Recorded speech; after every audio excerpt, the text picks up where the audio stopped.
என்னம்மா ஜாதின்னு சொல்கிறாங்கப்பா உனக்கு என்ன இல்லை என்ன காசு உனக்கு என்ன அதே எனக்கு தெரியாது உனக்கு சொல்லுவாங்களே உனக்கு இந்த சமுதாயத்தில் உனக்கு சாதி வச்சுருப்பாங்களே அடையா நீ விரும்புனாலும் ஏதோ ஒன்று வச்சுருப்பாங்க ஒரு மதம் இல்லாமல் மனுஷன் வாழலாம் மதம் இல்லாமல் மனுஷன் வாழலாம்னா ஜாதி இல்லாமல் மனுஷன் வாழலாம்ல ஒருத்தனுக்கு ஜாதி வேணும் இப்போ வந்து சர்டிஃபிகேட் வந்துடுச்சு எனக்கு ஜாதி வேணும்னா சர்டிஃபிகேட் கொடுத்தா அவன் தாசில்தார் ஜாதி ஏற்றவன் எனக்கு எந்த மதமும் வேணப்ப எனக்கு எந்த மதமும் வேணும் சொல்கிறேன் என்ன இந்து நீங்கள் சொல்கிறீங்க நான் இந்து இருக்க விரும்பல என்ன பண்ணுவீங்க நான் கோயிலுக்கு போகிறதில்ல நான் சிவன் கோயிலுக்கும் போகிறதில்ல விஷ்ணு கோயிலுக்கும் போகிறதில்ல ஆனால் என்ன இந்துங்கிறீங்க நான் இருக்க விரும்பல என்ன பண்ணுவீங்க ஆனால் வாழலாம்ல எனக்கு மதம் இல்லைன்னா வாழலாம்ல சுவாசிக்கலாம்ல இந்த உலகத்தில் வாழலாம்ல சாப்பிடலாம்ல மொழி வேணாம்னு சொல்லிட்டு எவனா இருந்துப்பார் நான் பேசவே மாட்டேன் மொழியே வேண்டாம் இருக்க முடியுமா நீ காட்டுக்கு தான் போகணும் அப்போ மதம் இல்லாமல் வாழலாம் சாதி இல்லாமல் வாழலாம் வாழ முடியும் ஆனால் மொழி இல்லாமல் வாழ முடியாது அது அவன் உணர்வோடு வாழ்வோடு கலந்த ஒன்று ஆனால் தமிழுக்கு என்ன சிறப்பென்றால்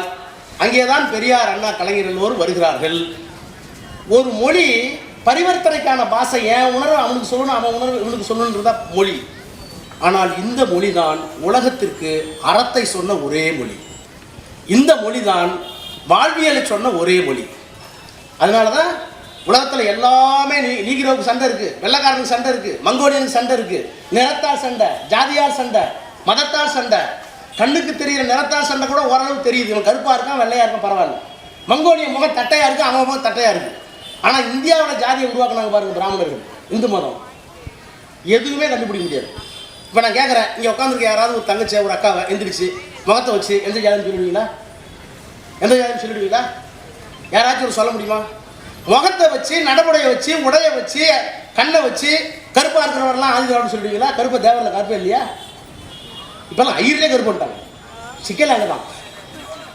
அப்போது யாரையும் பார்த்து ஜாதி சொல்ல முடியாது நான் தான் அடிக்கடி சொல்லுவேன் இந்த ஜாதி தெரியணுங்கிறவன் பாடுறப்ப சேட்டையை பார்த்தீங்கன்னா நீ பக்கத்தில் பஸ்ஸில் உட்காந்து பாருங்கள் உட்காந்து ஒன்றா எந்த ஊருங்கம்மா நான் சென்னைங்க அப்படி நான் சொல்கிறேன் சென்னைங்கன்னு சொல்லுவேன் சென்னையிலங்க என்ன பண்ணிருக்கேன் நான் வக்கீலாக இருக்கேங்க சரி வக்கீல் எந்த கோர்ட்லைங்க ஹைகோர்ட்லிங்களா எக்மோர்லிங்களா எக்மோர்லிங்க சேகர் பாபு தெரியுங்களா சொந்தங்களா இல்லைங்க நாயுடு இல்லை அவுட் சேகர் பாபு இல்லைன்னா நாயுடு அவுட் இப்படி இந்த பிரசன்னா அவங்களோட இருக்காங்களா பிரசன்னா இல்லைங்க பிரசன்னா இல்லைங்க பிரசன்னா சொந்தக்காரங்களாம் இல்லை அப்போ ஒரு ஆதிதிராவிடர் ஒன்று ஒன்றா அவன் கழிக்கப்படுற பாடு நேராக ஜாதியை கேட்க முடியாமல் என்ன காரணம்னா ஜாதி தெரியாது உண்மை இல்லை யாரு மேலே கீறினாலும் ரத்தம் ஒன்று தான் ஆக மொத்தம் பிறந்ததெல்லாம் 10ஆம் மாதம் தான் நம்ம பட்டுக்கோட்டால இது அதுதான் உண்மை ஜாதி பொய் ஆனால் அதை தூக்கி தான் அடையிற வேறுபாடு நீங்கள் ஒன்றும் வேணாம் நீங்கள் ஒரு ஆஸ்பத்திரிக்கு போங்க ஒரு ஆஸ்பத்திரி யாராச்சும் ஒருத்தருக்கு மற்றவங்க சொல்ல கோச்சு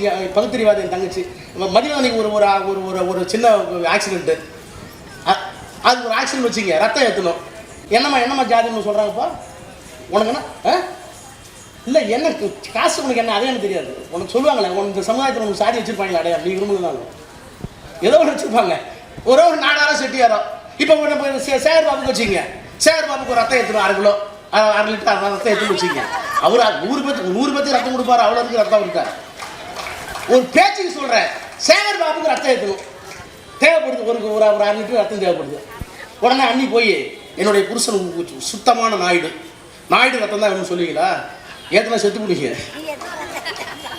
சேகர் பாபு ஓ பாசிட்டிவ்னா ஓ பாசிட்டிவ் யாரான்னு கூப்பிட்டா அவன் பறையனா இருப்பான் பல்லனா இருப்பான் சக்கிலியா இருப்பான் ஒட்டனா இருப்பான் எவ்வளோ ஒருத்தர் இருப்பான் அந்த ரத்தம் தான் சேரும் அதனால தான் யாரு மேலே கீறுனாலும் ரத்தம் ஒன்று தான் ஆக மொத்தம் பறந்ததெல்லாம் 10ஆம் மாதம் தான் அப்போ மதம் பிரிக்கிறது ஜாதி பிரிக்கிறது பண்பாடு பிரிக்கிறது உணவு பிரிக்கிறது எது நம்மை சேர்க்கிறது என்றால் மொழிதான் சேர்க்கிறது ஆனால் அந்த மொழியில் தமிழ் மொழிக்கு இருக்கிற சிறப்பு என்ன தெரியுமா ஏன் பெரியார் மன்னாவும் கலைஞரும் திராவிட மொழி தூக்கி நிறுத்தினாங்க இந்த மொழி தான் பிரிவினை பேசாத மொழி அது மட்டும் இல்லை இந்த மொழி தான் பிரிவினை பேசிய மொழியை அழிக்க வேண்டும் என்று சொன்ன மொழி மோடிக்கு அமித்ஷாவுக்கு என்ன கோபம் ஏன் பறக்குறாங்க அவர்களுடைய மொழி ஹிந்தி அந்த ஹிந்திக்கு மூலம் சமஸ்கிருதம் என்ன சொல்லுது பிறவியிலேயே சாதி வித்தியாசம் உண்டுன்னு சொல்லுது கடவுள் பிறக்கிற போது பிராமணனை இப்படித்தான் படைத்தான் பிற்படுத்தப்பட்டவனை இப்படித்தான் படைத்தான் தாழ்த்தப்பட்டவன் இப்படித்தான் படைத்தான் இவனுக்குலாம் படிக்கிற அதிகாரம் கிடையாது இப்போ நான் கேட்குறேன் ஆதிதிராவிட விட்டுருங்க 2000 வருஷம் அடிமையாக இருக்காங்க நீங்கள் சேகர் பாபா அப்பா கிராஜுவேட்டா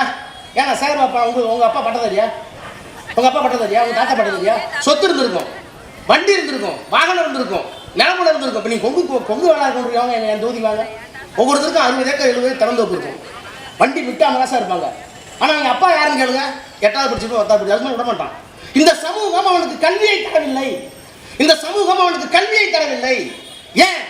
இந்த சமஸ்கிருதமும் இந்த இந்து மதமும் இந்த வடநாட்டு கலாச்சாரமும். அப்போ அந்த மதம் கொடுக்கல, அந்த ஜாதி கொடுக்கல. இப்போ இல்லை ஒன்று வேணாம், நான் அடிக்கடி சொல்கிறேன், பார்லிமெண்ட்டே சொன்னேன் பாராட்டினேன். எங்கள் தாத்தா ஒரு ஆயுதிராவிட சமுதாயத்தில் 1918 கிராமத்தில் வந்து சாதிக்கு பயந்துக்கிட்டு, வருமானத்துக்கு பயந்துட்டு, ஏழ்மைக்கு பயந்துட்டு ஓடினார் இலங்கைக்கு.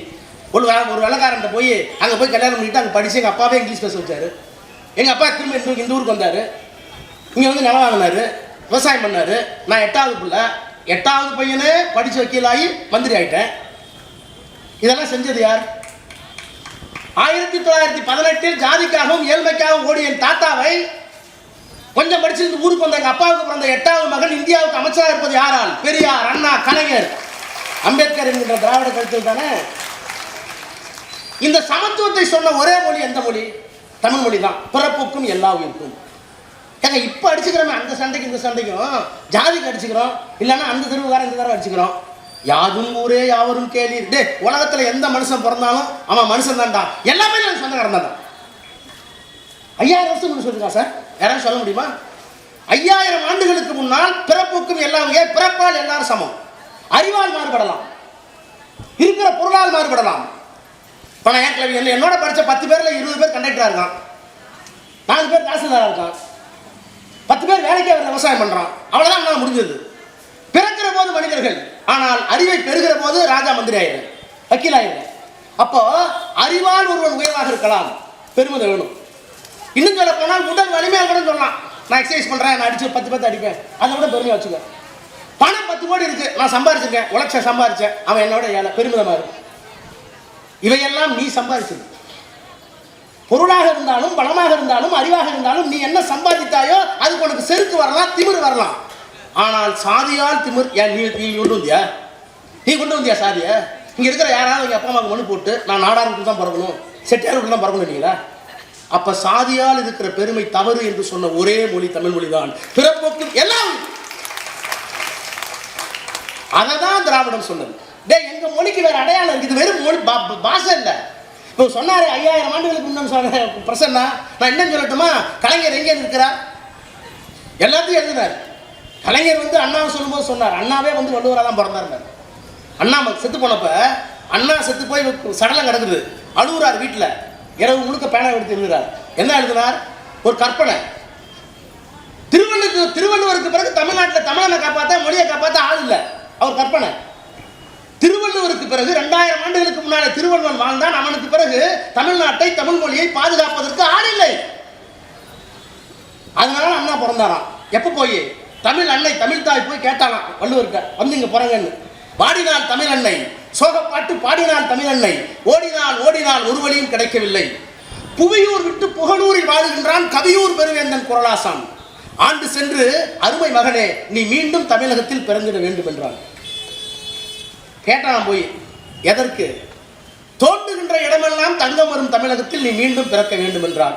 எதற்கு? தங்கம் எடுக்கவா என்றான் குரலும். அவன் கிட்ட பார், இவரு படன குறை, ஏமா தங்கம் எடுக்கணும் கூப்பிடுறான். எதற்கு? தங்கம் எடுக்கவா என்றான் குரலோன். இல்லை, தமிழர்கள் மனமெல்லாம் தங்கமாக ஆக்க என்றான். இன்றென்ன ஆயிற்று என்றான். வள்ளுவன் கேட்கிறான், இன்னைக்கு என்னாச்சு? இன்றென்ன ஆயிற்று என்றான். சென்றடைய குடிலில்லை ஏழைக்கென்றான். ஏழைக்கு குடிசையே இல்லை. குன்றனைய மொழிக்கு ஆபத்து என்றால், இந்த மொழிக்கு ஆபத்துமா? ஏழை தான் கஷ்டப்படுறான். வள்ளுவர்கிட்ட போய் சென்றடைய குடிலில்லை ஏழைக்கென்றான், குன்றனைய மொழிக்கு ஆபத்து என்றான். உடனே இந்த அம்மா அழுதகண்ணை துடைத்தவாறு தாய்க்கு, தமிழ் தாய்க்கு வள்ளுவர் அழுதகண்ணை துடைத்தவாறு அமுதமொழி வள்ளுவனும், அம்மா நான் எங்கே பிறப்பதென்றான். தொழுத மகன் உச்சி மோந்து ஆழ விழுதலைய கைகளாலே அணைத்துக் கொண்டு, கற்கண்டே, தேன்பாகே, திருக்குறளே, நீ காஞ்சியிலே பிறந்திடுகின்றான். பிறந்திட்டான் எம் அண்ணனாக, அறிவு மன்னனாக.